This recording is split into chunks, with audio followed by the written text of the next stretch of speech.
Thank you guys for joining us for this special webinar, Financial Planning for Black Business Owners. As everyone knows, this is Black History Month, and we're really excited to not only celebrate Black history, but to be a part of Black history, right? And as a Black-owned and woman-owned financial planning firm, we're really excited to drop off a lot of gems today. So let's go ahead and get started. All right. So as Chelsea said, my name is Jerel Butler. I am a CFP, originally from New Orleans, Louisiana. I have been a certified financial professional for the past 5 years. Altogether, I've worked a total of 11 years in finance. I spent the first 7 years in corporate finance, and the past 5 years on the personal financial side. And Chelsea, you want to give yourself a quick introduction? Yes, absolutely. Good evening, everyone. My name is Chelsea Ransom-Cooper. I'm the Chief Financial Planning Officer here at Zenith Wealth Partners. We are a fee-only independent fiduciary financial planning and investment advisory firm, really with the mission and a focus on helping people make smart and impactful financial decisions, whether they're individuals, families, business owners, or the institutions that really aim to serve women and people of color. So we're really excited to touch on this topic, mainly like what Jerel talked about. It is Black History Month, but we also have to acknowledge that Black women are the fastest growing group of business owners. So it's important that we're able to connect and empower the next generation of business leaders as well. And wanted to let you know, this is going to be a collaborative session. So if you have any questions, please feel free to drop them in the chat. We'll chime in and bring them in as we have time before we break out into our other agenda topics, but then we'll also save time for questions at the end as well. Great. So as Chelsea said, we do have a very robust agenda. First, we're going to talk about the business essentials, right? What are the key focus areas you should be thinking about as you're starting your business? Next, we're going to talk about creating a budget. From there, after you create your budget, how do you access capital? We'll talk about some of the ways that you can access capital to start and grow your business. Then we'll talk about understanding your key performance indicators, right? This is going to be a really cool session to really understand what matters for your business in particular. Next, we're going to talk about understanding how business taxes work. Obviously, we're in tax season, so I know that is a topic that you guys will really enjoy. And then we'll talk about retirement planning, right? Just because you're a business owner doesn't mean that you don't have to plan for retirement, right? So we'll talk about the different options that go into retirement planning for business owners. So as we think about business essentials, right, we came up with 4 key essentials that every business needs to focus on, right? Number 1, as you're going through the process of beginning your business, it's always important to assess the market. Conducting market research to analyze both the external and the internal environment, your competitors, and your target audience is key. This also feeds into number 2, which is creating a business plan. The business plan should include a lot of components, especially the executive summary, a very thorough description of what your business entails, and it should go into some aspects of market strategies, how you plan on generating revenue, and if you decide to take on investors, what is the plan for a return on investment? Number 3, after you create your business plan, now it's the time to start the implementation process, right? That includes defining your business structure, hiring employees, registering your business name, and getting all the needed licenses and permits so that you can be operational. We'll talk a little bit more about business structure in the presentation, but the implementation part is step number 3. Number 4, promoting your business, right? This is the step right before you're about to open, and you want people to know that you guys are open for shop, right? So remember that an effective campaign includes things such as appealing content, SEO optimization, as well as data analytics, right? And this will be another key component that we go into as we talk about your key performance indicators of your respective business. All right, so now that you have the essentials, next step is creating a budget. So the first piece that we're going to talk about with business owners is really understanding your revenue mix. We like to really break out the three revenue structures in this way. Number one is service-based. So when you think of service-based, this includes businesses such as consulting, freelancing, or anything that doesn't have a physical product, but you're providing some level of expertise. Typically, revenue related to service-based businesses typically is tied to things such as billable hours, project fees, or even monthly or quarterly retainer options. And pretty much the success that a service-based business relies on is very content on having strong client relationships and able to really deliver a high quality value add to the clients that are participating in this business. Number two is product based, right? So this is your typical mom and pop shop, right? Where you could be offering any type of physical items such as electronics, clothing, necessary goods, perishable goods, food, anything that is directly tied to some type of product.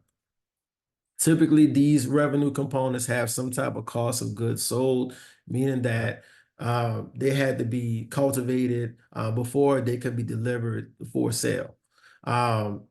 Pretty much with product-based businesses, the success really relies on great inventory management, strong marketing strategies, and delivering products that really meet the customer's needs. And this can be an ever-changing landscape. Finally, subscription-based. This model is actually, one of the newer revenue models, right? We see it a lot in the tech space. It sometimes it's called subscription as a service or a SaaS. And this model is really based on predictable revenue streams that really foster long-term relationships. So things such as subscription fees, subscriber retainer rates, and customer satisfaction all go into how well a subscription-based revenue driver model works. And Jerel, is there a world where you could have multiple revenue streams as well, just depending on what your services are, your industry, and just overall client demographic? Yeah, absolutely. Absolutely. So we see a lot of times where you have businesses that have multiple revenue streams, right? A perfect example is someone who may have a subscription-based business, but they also may offer a product line such as clothing, right? Those are very popular cross sell where you can have a service-based business or a subscription-based business, but then also has to have a product that your brand represents that people actually want to purchase. So we definitely see areas where the revenue mix actually crosses all three of these spectrums.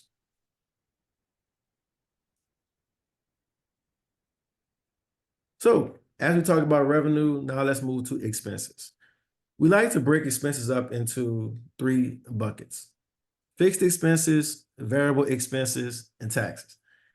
So as we think about fixed expenses, these are the expenses that will maintain a consistent level of pricing regardless of production or sales volume. One common fixed expense are things such as rent, um, staff salaries, as well as costs such as insurance. When we talk about variable costs, these costs tend to fluctuate with production levels, right? So typically inventory costs tend to be variable. For example, the more that a restaurant has in revenue requires them to have increased inventory expenses, right? So anything that is related to raw materials or utilities that is based on a volume-based metric tends to be considered variable.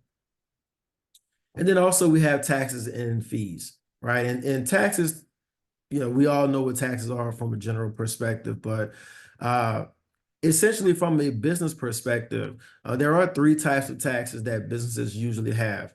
They are income tax, sales tax, as well as payroll tax. And we'll dive a little bit deeper into how to manage these different tax lines as we progress through the presentation.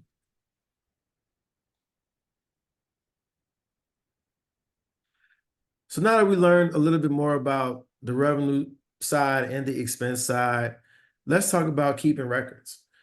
We strongly recommend that all business owners have some type of accounting software that allows them to see how their business is doing in real time. Some very popular software out there include QuickBooks as well as Xero. But accurate records are very essential to making sure that you are not only operating an efficient business, but that you're seeing a beautiful bottom line as you navigate through your business cycle. And I think one thing even to add in here is you want to make sure that you have your business accounts separate so that when you're looking at your books in the software, it can be as seamless as possible.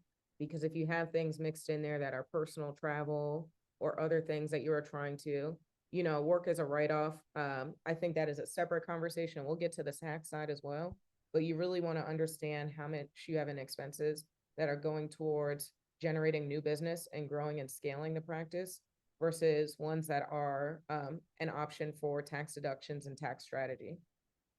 Yeah, and Chelsea, I think that's a great point.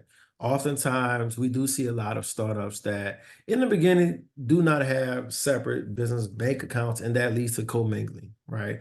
And when you start to commingle funds, it becomes really difficult to really assess your true efficiency as you run the business. So, we definitely highly recommend that before you actually operate your business, there are several steps that need to be accomplished. One of them is making sure that you have your EIN registered. Um, and then even if you don't have an LLC, like you can actually be operating as a sole proprietor, which means that you don't have a formal um, legal limited liability for your business, but you can still register for an EIN with the IRS, and that allows you to open up a business bank account. So again, that kind of goes into those business essentials that we talked about, making sure that if you are trying to structure as a limited liability company, you register as such.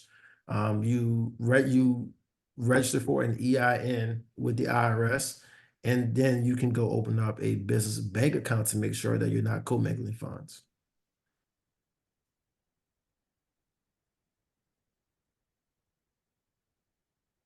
So as we talk about revenue, fixed costs, and variable costs, creating monthly profit goals now is the next essential part in making sure that you're on the way to a successful business.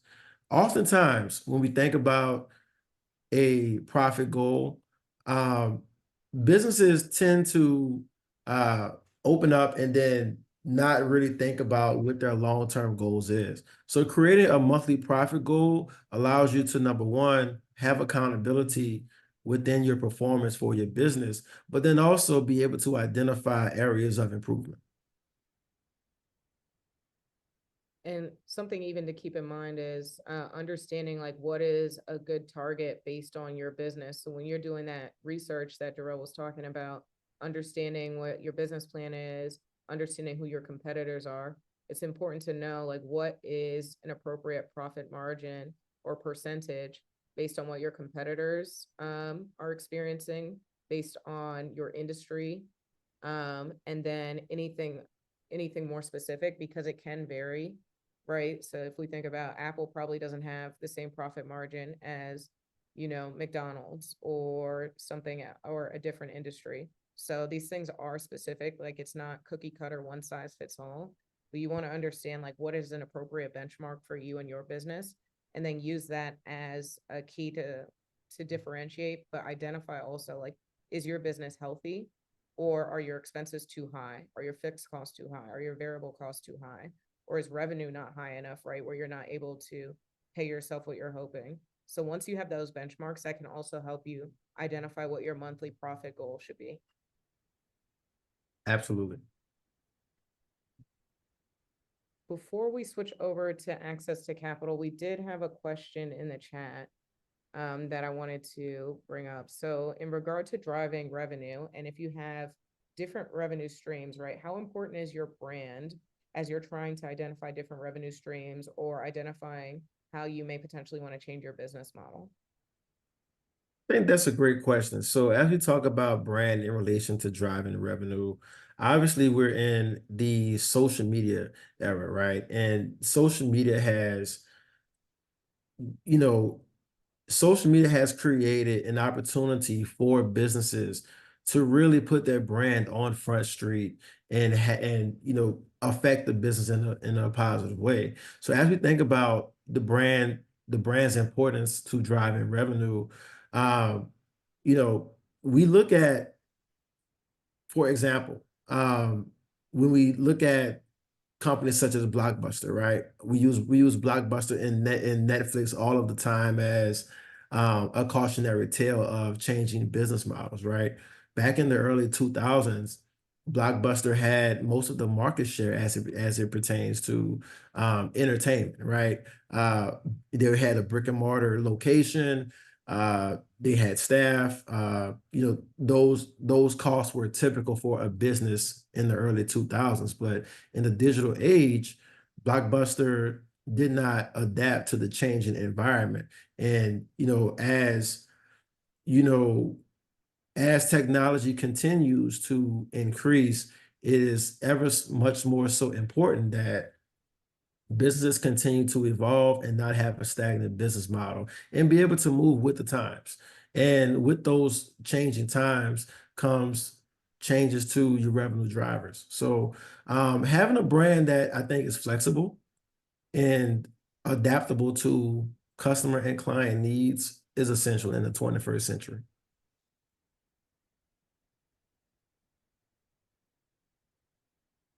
Let's talk about getting access to capital to potentially get your business to the next level.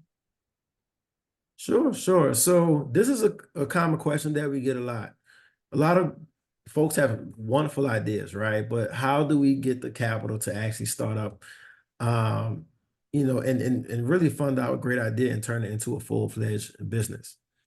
So we're going to talk about several different options.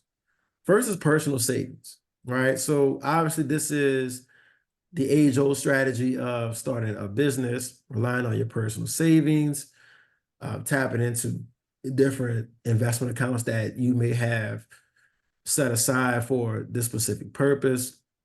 And essentially, this really starts with the financial planning process. We work with a lot of clients who have aspirations, right, to either start their own business or they have already actually started their own business, but they want to understand how to raise capital. The first thing that you can do is to set yourself up financially on the personal side to be able to fund some of the business ventures that you have.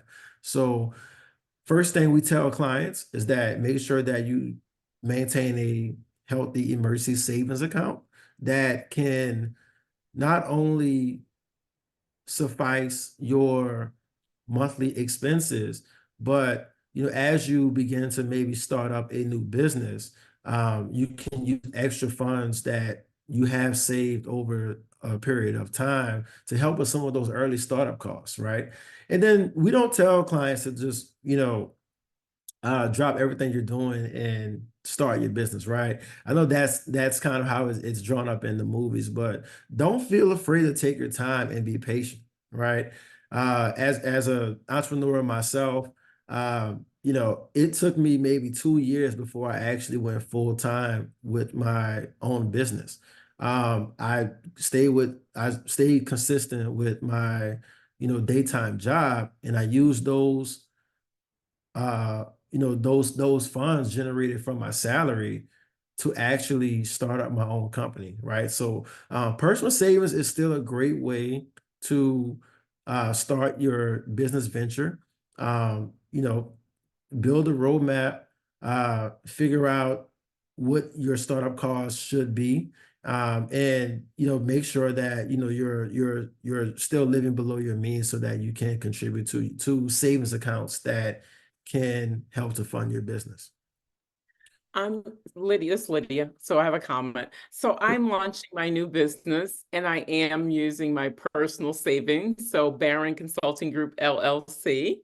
I've had the LLC for a while, but never did anything with it. Had it since 2015. But this year, I'm actually going all the way live and doing management consulting and using my personal savings. And because it's consulting, right? And it's just me initially. And as I grow, I'll add some W-2, not W-2, I'll add some 1099 people, but it doesn't require as much capital and startup when it comes to consulting, which is a blessing for me. Yeah. And you Yeah, just talked about branding. You just talked about branding. I did my photo shoot yesterday. So, that was tiring. Oh my goodness. yeah, absolutely. So when you think about the consulting business, right, that is a really great parallel to a company that you can start, and actually grow at your own pace. So, like I said, right, very low startup cost, and you Yeah. can pace yourself, right? You don't have to take on a heavy amount of cost up front. And that typically, leads to success down the line. So definitely good luck with your business. And yeah, absolutely. I think you're on the right track. Thank you.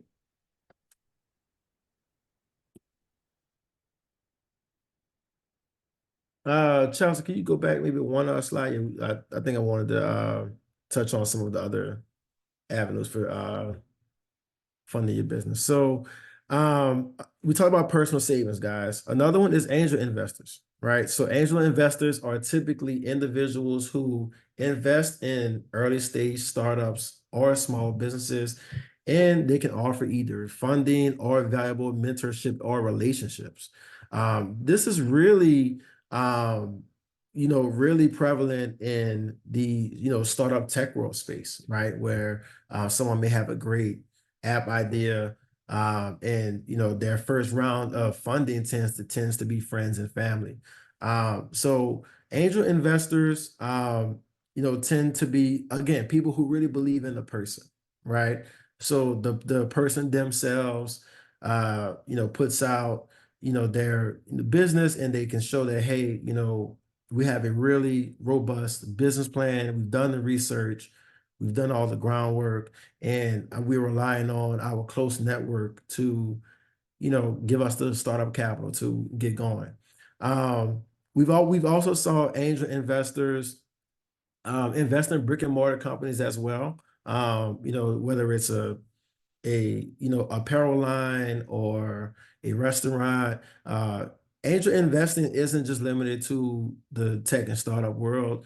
It is a source that definitely can continue to affect all industries, and really is a network based way of funding your business. Now, you didn't include VCs. So are you including VCs as they're not really angel investors, but how does VCs play in?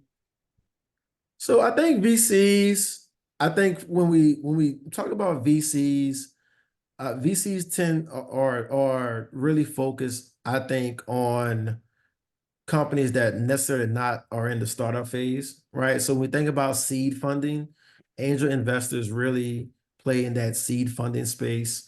VCs typically like to go after established companies. So when I say established companies, like not necessarily saying that this company is um, maybe not profitable at the moment, but they're already off the ground, right? So they've already probably started that round of angel investing, and then they're looking for an additional round of funding to continue to to scale up. So typically we don't really see VCs in the startup stage per se. They're mainly in the growth stage.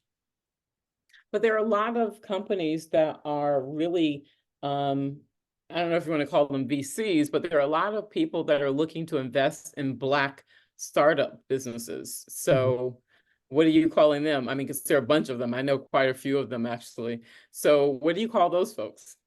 I would put them in the angel investor stage, honestly. And that's just more so from a timeline of where the company is in the business cycle. Some people may say VCs, but I would say just from my experience with dealing with some VCs, they like to kind of see some type of sales history or product sales history, etc.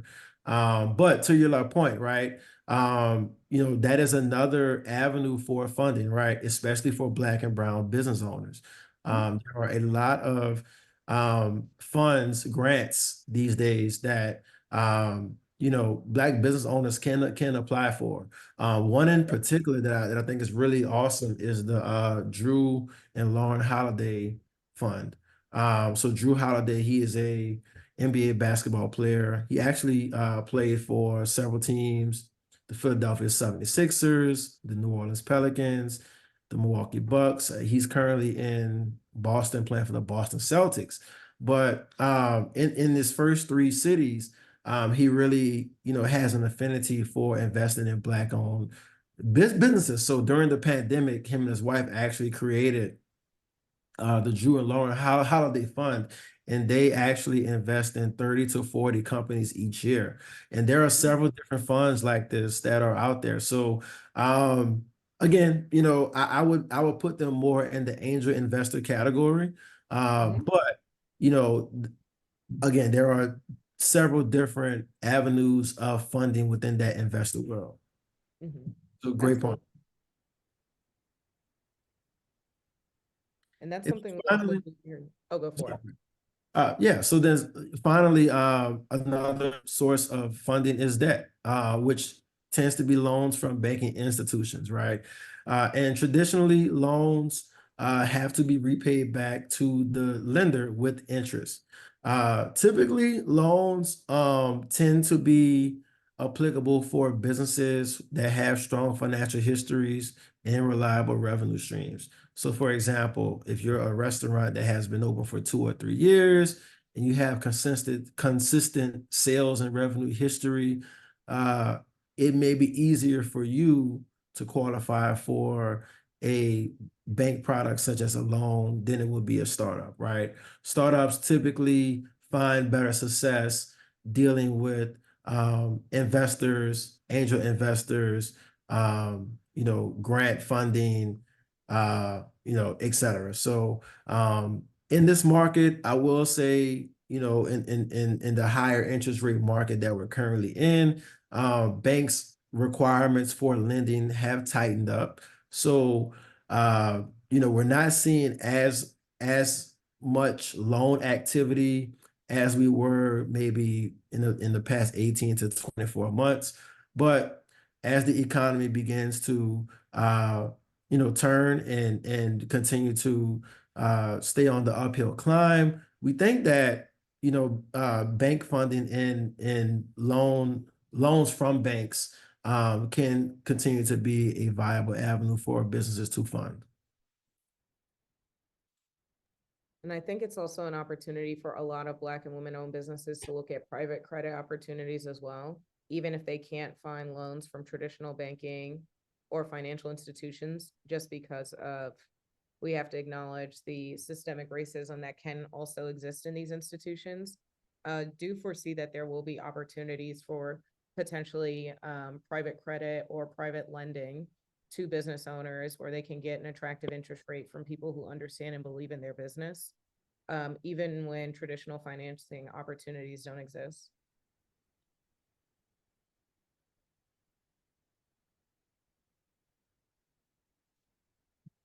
Right. So now let's talk about understanding your key performance indicators. You started your business. Now, how do you get your business to the next level?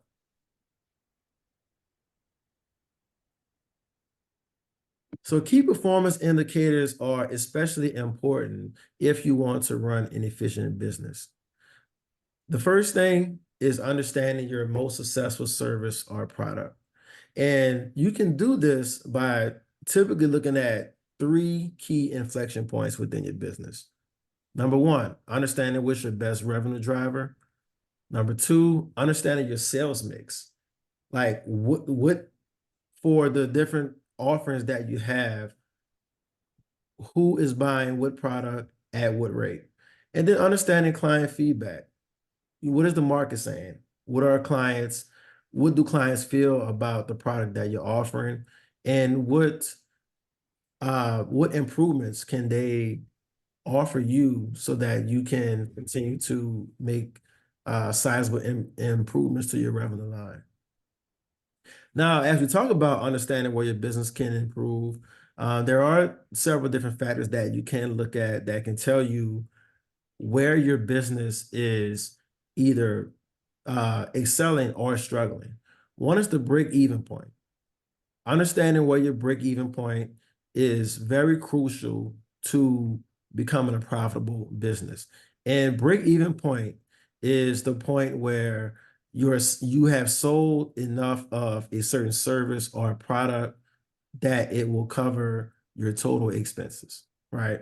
Um, Another key inflection point for improvement in your business is looking at your profit margin versus the average in the particular industry that you're in.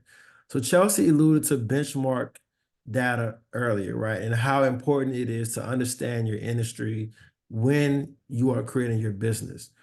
Understanding that benchmark information for your industry up front gives you the knowledge going into your business so you understand from a profit margin perspective how you're comparing to your peers. So you can easily understand where you can make improvements at. And then the final one is return on investment, right? And simply the return on investment metric measures the return relative to the total investment that went into the business. Yeah, and Jerome, maybe we can touch on some of the successes that we've seen in regard to clients being able to identify what these key performance indicators are. Sure, absolutely. So I love to use the restaurant and the hospitality industry, especially here in New Orleans, right? So the restaurant industry is typically a very low margin business, right? And that pretty much means that the profit margins would be less than, for example, a service-based business such as consulting, right?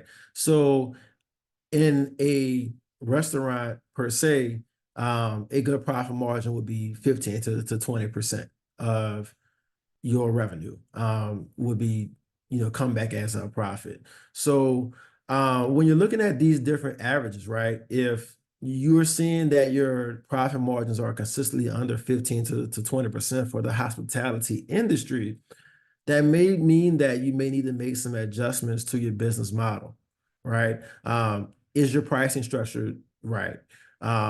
You know, is the are the offerings that you have valuable and generating enough revenue for you to be sustainable? Are there any technology-based improvements that you can make? So using metrics and using analytics to really assess where you can improve your business is how businesses put themselves in a position to continue to scale and to become profitable.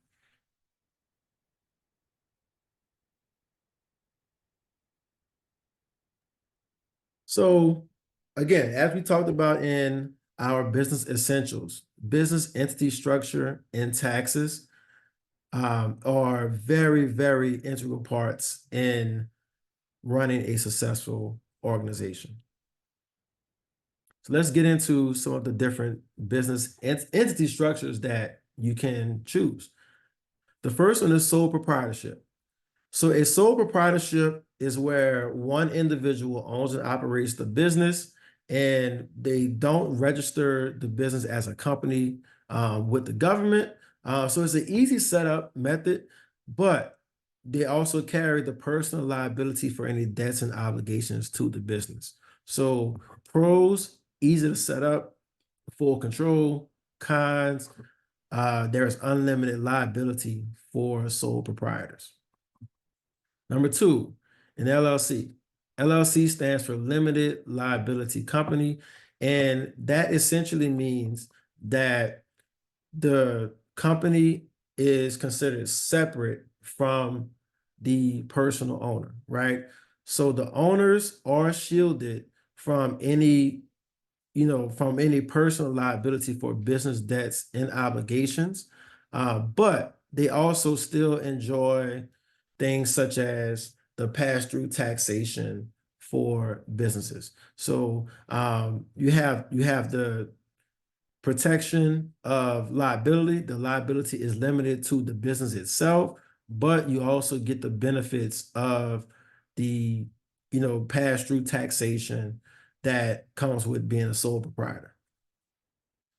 Another key entity structure is S corporation. An S corporation essentially allows a business to avoid double taxation by passing income, losses, deductions, and credit through to shareholders. It provides the limited liability protection like a corporation, but it has restrictions on ownerships and fewer formalities than what we call a C corporation. And we won't really dive into C corporation just for the nature of the call. But an S corporation tends to be very beneficial for a company that is profitable and pretty much profiting around 60 to 70K in net income and higher. The reason being is that a sole proprietor or an LLC will get taxed for what's called the self-employment tax, right? And that is essentially the Medicare and the Social Security taxes that most employers have to pay into. Since sole proprietors and LLCs typically don't run payroll, they don't have a built-in payroll tax, so the self-employment tax takes that place. But an S corporation becomes really effective from a tax planning strategy because it eliminates the self-employment tax that a business can have, but you still have the benefits of limited liability as well as pass-through taxation to shareholders. So I know I said a lot on the S corporation, but you should definitely consider an S corporation structure if your company is profiting at least 60 to 70K a year in net income.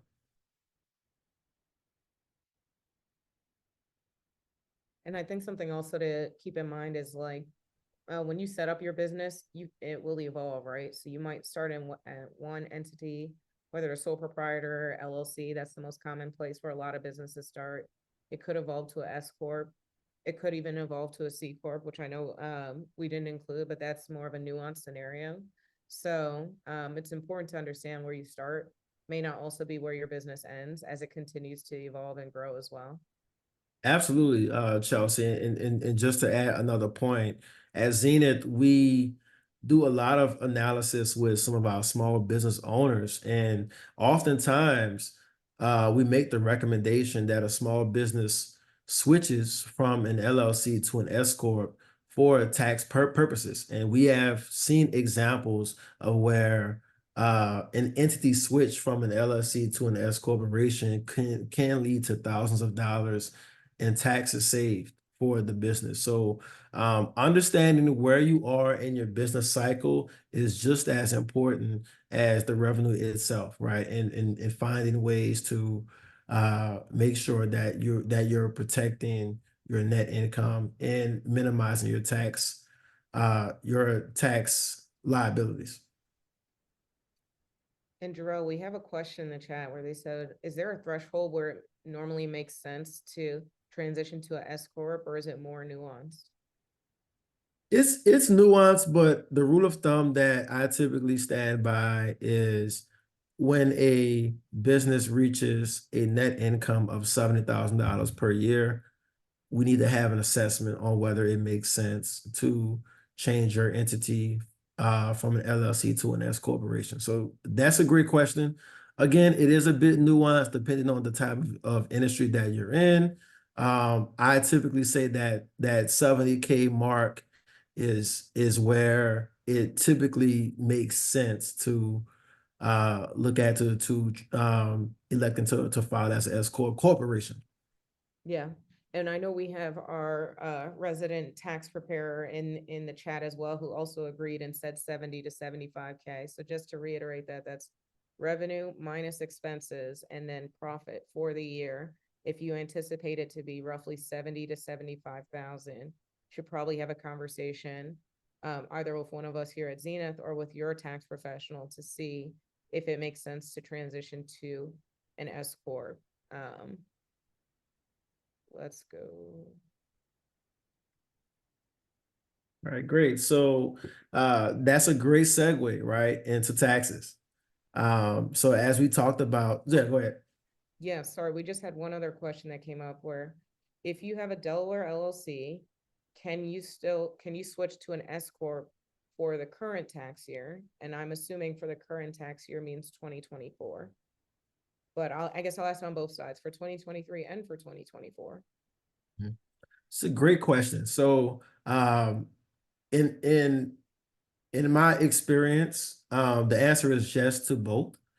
So the IRS actually allows you to do what's called a S corporation election. And there is a specific tax form called Form 2553 that allows a business to elect to file as an S corporation for either the upcoming tax season or retroactively, right? So in this case, if you wanted to file as an S corporation retroactively, you can, but you have to make an explanation why you want to file as an S corporation retroactively. And this is my understanding, unless there has been a tax law change since then, that you can go back up to 3 years and retroactively elect to file as an S corporation. Now, there may be some additional steps that you may need to complete to be successful with that, but we have seen that happen where a company can retroactively elect to file as an S corporation for a previous year. Now, normally on a normal timeline, what the IRS recommends is that you file the form 2553 in the current year, and then when you go to file your taxes in the following year, you will already have the approval from the IRS to treat that previous year as an S corporation. So I've seen it done both ways. I know we have Alan on the call. I'm sure he can give his accountant perspective, but I've actually seen it done both ways where a company can elect to file retroactively and moving forward. And Alan agrees. Man, I should have got my CPA, guys. Oh, Awesome, great. So yeah, that's a great segue into taxes, right? And understanding the different tax implications that come with running a small business. So let's start with the first one, which is sales tax. So sales tax is what we call a consumption tax, right? And it's typically imposed by state and local governments on the goods and services at the point of sale. It's typically a percentage of a purchase price and is normally collected by the seller, which then remits it to that particular government entity, right? So typically you guys will see a sales tax in your normal everyday occurrences, right? Going to the grocery store, going to a restaurant, anything that there is some type of consumption going on, a sales tax is typically rendered. Next is income tax, right? So income tax is a tax levied on both individuals and businesses. So businesses are very unique in how income tax is treated.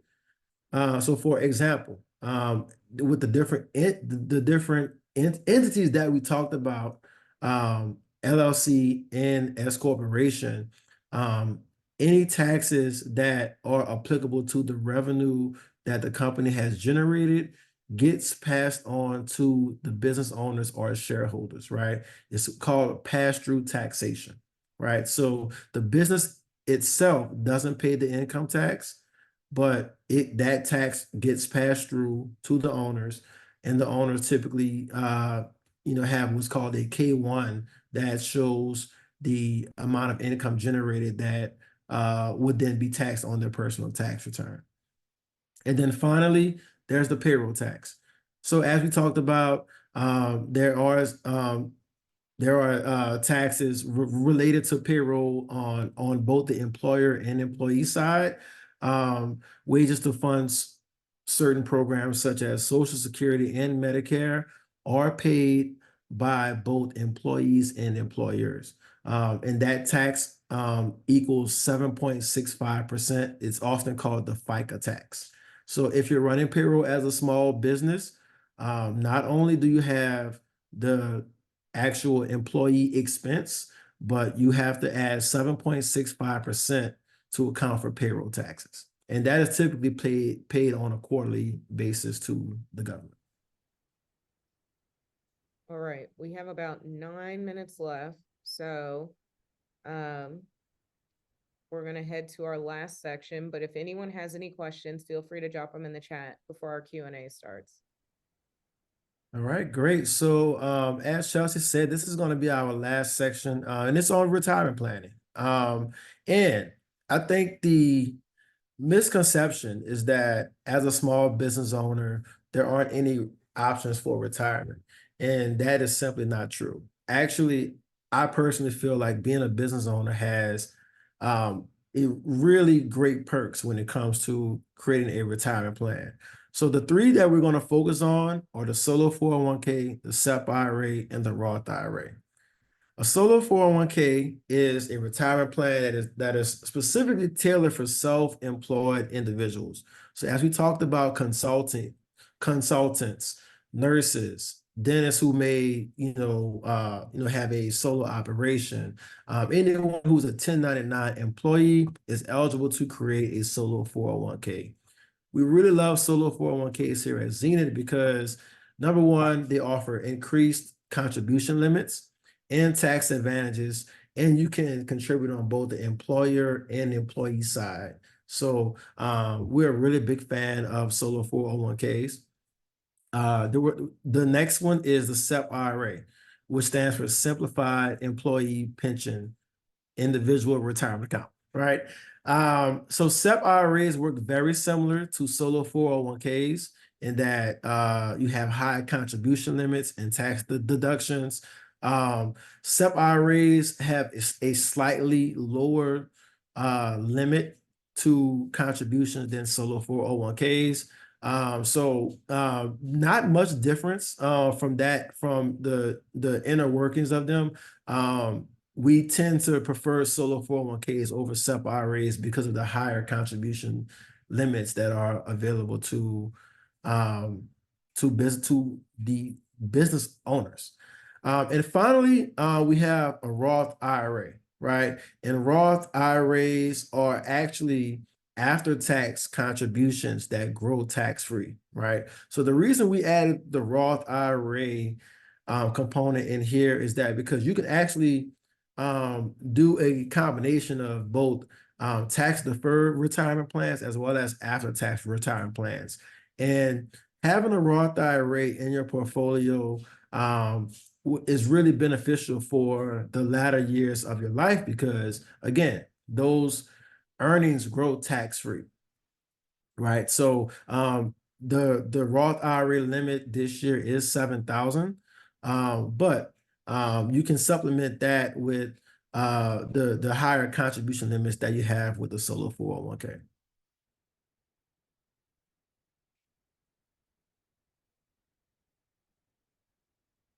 So with that being said, guys, we would definitely want to open the floor for any questions that you guys may have on financial planning for business owners.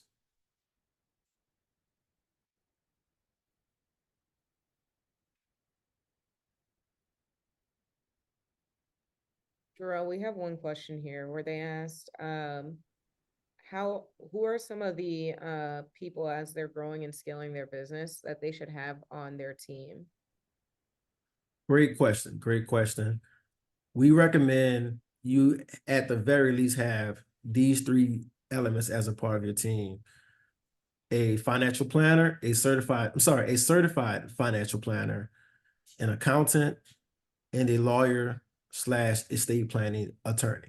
Having those three on your team really sets your business up for success because you have legal ramifications that you need to take account of, as well as financial management. So accountant, certified financial planner, and a business lawyer. And to the question in the chat, yes, we will send out this reporting to everyone who is registered. We'll also give you access to a checklist of all the things that we talked about today in regard to what you should plan for as a business owner, whether it's creating that business plan, understanding taxes, thinking about the people on your team. So you'll have access to that as well.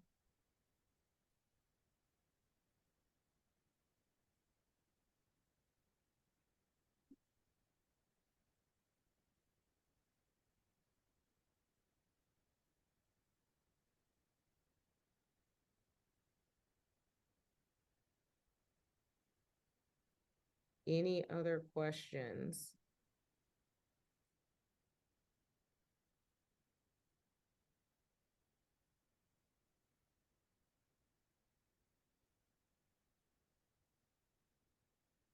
We'll provide the webinar. I'll double check on the slides. And then we'll get back to you on that one. But it sounds like they were super helpful. So we're definitely open to that as well.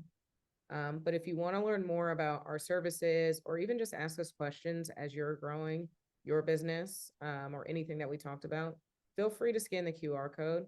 And that's a really great way where you can learn more about our firm, schedule an intro call with Jerel, and then figure out what the next steps are for your business as well.